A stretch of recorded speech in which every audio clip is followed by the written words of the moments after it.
ರಾಯರನ್ನ ಪೂಜಿಸೋಕೆ ಶುರು ಮಾಡಿದಾಗಿಂದ ನಮ್ಮ ಜೀವನದಲ್ಲಿ ಕಷ್ಟಗಳೇ ಹೆಚ್ಚಾಗ್ತಾ ಇದೆ ಅಂತ ನೋವಲ್ಲಿರೋರ್ಗೆ ನಾನು ಒಂದು ಮಾತನ್ನ ಹೇಳೋಕೆ ಇಷ್ಟಪಡ್ತೀನಿ. ನೋಡಿ, ನನ್ನ ಜೀವನದಲ್ಲಿ ನಾನು ಕೂಡ ರಾಯರನ್ನ ಮೊದಲಿಗೆ ನಂಬೋಕೆ ಶುರು ಮಾಡಿದಾಗ ಕಷ್ಟಗಳೇ ಹೆಚ್ಚಾಗಿ ಎದುರಾಗಿದ್ದು. ಎಷ್ಟು ಮಟ್ಟಿಗೆ ಅಂತ ಅಂದ್ರೆ, ರಾಯರ ಮಠಕ್ಕೆ ಹೋದ್ರೇನೆ ನಮ್ಮ ಮನೇಲಿ ಏನಾದ್ರು ಜಗಳ ಆಗುತ್ತೇನಪ್ಪ ಅನ್ನೋಷ್ಟು ನಾನು ಭಯ ಪಟ್ಟಿದ್ದೆ. ಇದಂತೂ ಸತ್ಯ. ಆದ್ರೆ ಅವರ ಮೇಲೆ ಇರುವಂತ ನಂಬಿಕೆ ಆಗ್ಲಿ, ಗೌರವ ಆಗ್ಲಿ, ಪ್ರೀತಿ ಆಗ್ಲಿ ನನಗೆ ಯಾವತ್ತೂ ಕೂಡ ಕಡಿಮೆ ಆಗ್ಲಿಲ್ಲ. ಆದ್ರಿಂದನೇ ಇವತ್ತು ರಾಯರ ಆಶೀರ್ವಾದದಿಂದನೇ ಒಂದು ತೂಟವನ್ನ ನೆಮ್ಮದಿಯಿಂದ ಮಾಡ್ತಾ ಇದ್ದೀನಿ ಅಂತ ಹೆಮ್ಮೆಯಿಂದ ಹೇಳ್ಕೊತೀನಿ. ಅರ್ಥ ಇಷ್ಟೇ, ರಾಯರು ಮೊದಲಿಗೆ ಕಷ್ಟಗಳನ್ನ ತೋರಿಸ್ಕೊಡ್ತಾ ಇದಾರೆ ಅಂದ್ರೆ ಅದು ರಾಯರಿಂದ ಬರ್ತಾ ಇಲ್ಲ. ನಿಮ್ಮ ಕಷ್ಟಗಳಿಗೆ ಸೂಕ್ತವಾದ ಒಂದು ಪರಿಹಾರವನ್ನ, ಸೂಕ್ತವಾದ ಒಂದು ಗುರುಗಳನ್ನ ನೀವು ಹುಡುಕಿದೀರಾ.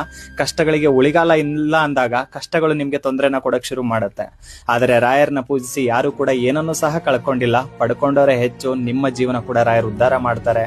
ಖಂಡಿತ ಕಷ್ಟಗಳು ಬಂದಿದೆ ಅಂದ ತಕ್ಷಣ ರಾಯರ ಮೇಲೆ ಇರುವಂತ ನಂಬಿಕೆನ ಕಳ್ಕೊಬೇಡಿ. ತಮ್ಮ ಮಕ್ಕಳಿಗೆ ರಾಯರು ಖಂಡಿತ ಒಳ್ಳೇದನ್ನೇ ಮಾಡ್ತಾರೋ ಹೊರತಾಗಿ ಕೈ ಬಿಡೋದಿಲ್ಲ. ರಾಯರನ್ನ ಪೂಜಿಸೋ